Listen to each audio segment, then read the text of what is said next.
Saudara-saudari terkasih, selamat pagi.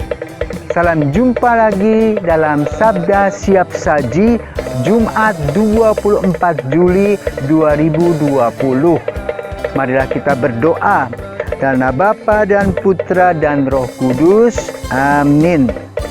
Allah Bapa sumber kedamaian, semoga sabdamu berkembang subur pada kami dan semoga menumbuhkan pengharapan pada setiap orang yang mengalami kesulitan, menghadapi hari depan yang serba suram, serta mendambakan kedamaian dan kesejahteraan demi Kristus Putramu dan pengantara kami, kini dan sepanjang masa.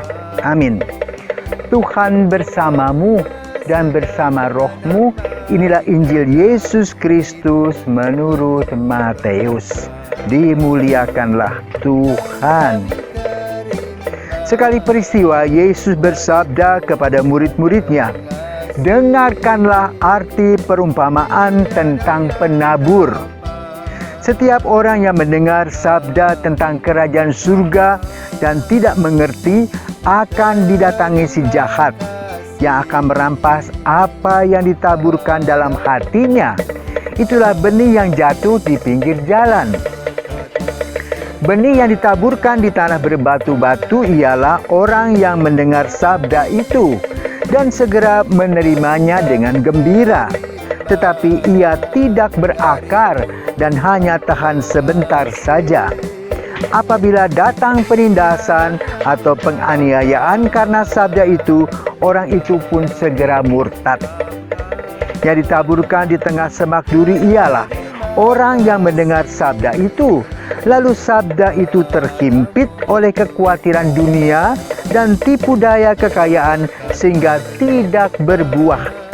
Sedangkan yang ditaburkan di tanah yang baik ialah orang yang mendengarkan sabda itu dan mengerti, dan karena itu ia berbuah. Ada yang 100, ada yang 60, dan ada yang 30 ganda. Demikianlah Injil Tuhan, terpujilah Kristus. Saudara-saudaraku terkasih, saya berada di sekitar sawah ini yang sedang berbuah. Banyak yang dipasang di sini bukan sebagai hiasan tetapi sebagai cara untuk mengusir burung-burung yang mencari makan. Di belakang saya masih berupa pohon padi yang belum berbuah atau berbunga, maka burung-burung tidak ada. Dan juga belum dipasang orang-orangan atau apa untuk mengusir burung-burung itu. Sawah ini menggambarkan tanah yang subur, yang ditanam kemudian mulai berbuah, dan kita mendengar dari sawah ini bunyi-bunyian di mana orang-orang mengusir burung-burung yang mencari makan,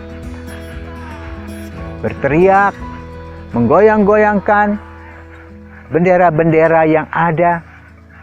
Untuk apa? Menyelamatkan hasil bumi ini. Tentu kerja keras. Karena itu sebagai tanah yang subur, yang menghasilkan buah, kita harus mempertahankan apa yang sudah diberikan Tuhan kepada kita, yang kita lihat dalam diri kita, talenta, karisma, dan juga motivasi yang positif. Sehingga kita tidak punya semangat suam-suam kuku, cuek-cuek bebek, tetapi menjadi cukup serius untuk menanggapi kehidupan ini dan bertanggung jawab atas hidup. Siapa yang kita harus tanggung jawab? Sebagai keluarga, kita harus tanggung jawab pada anak-anak kita, khususnya yang kecil-kecil, di mana kita harus mencari nafkah, walaupun dalam masa COVID ini sulit. Karena itu, pengeluaran dalam keluarga harus jelas. Penting, tidak penting, segera, dan harus. Maka harus dibagi sejak dini. Uang harus disimpan, bukan untuk dihambur-hamburkan. Kita tidak pernah tahu hari esok. Tidak satu orang pun yang tahu masa COVID-19 ini dan menjadikan dunia berubah, pikiran kita berubah. Tetapi kita sebagai orang-orang yang penuh dengan keyakinan, kita bisa menghadapi suasana ini dengan kesabaran, dengan ketekunan, seperti para pemilik lahan ini. Mereka dengan sungguh-sungguh menjaga sawahnya dari pagi sampai petang. Mereka hadapi matahari, mereka hadapi angin yang kencang, mereka berteriak-teriak agar bisa mempertahankan apa yang sudah ditanam. Motivasi inilah yang membuat mereka bersemangat. Mereka tidak patah semangat dengan menghadapi situasi ini, tetapi dengan gigih, dengan tekun, dengan disiplin, dengan tanggung jawab. Dan itulah benih yang subur. Janganlah kita menjadi benih yang diuraikan di bawah jalan, yang dimakan burung, kemudian di antara semak-semak, ya. Dan itu tidak membuat kita nyaman dan aman. Maka lalu dalam kehidupan kita harus menggunakan harmonisasi, menggunakan akal yang sehat, menggunakan hati yang terbuka kepada Tuhan, dan melaksanakan doa dan karya secara seimbang.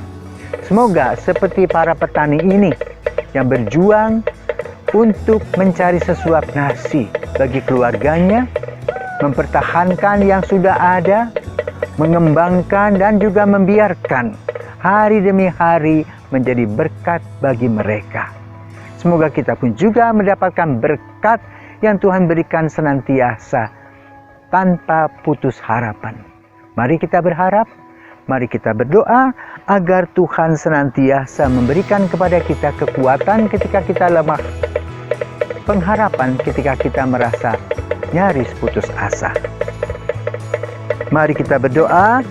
Allah Bapa, sumber kekuatan kami, berkenanlah mendampingi kami dengan sabda-Mu, sebab tanpa Engkau niscaya kami tewas. Semoga dunia, manusia, dan para bangsa Kau anugerahi pengharapan akan keselamatan demi Kristus Putra-Mu dan pengantara kami, kini dan sepanjang masa. Amin. Selamat pagi, selamat beraktivitas. Tuhan memberkati.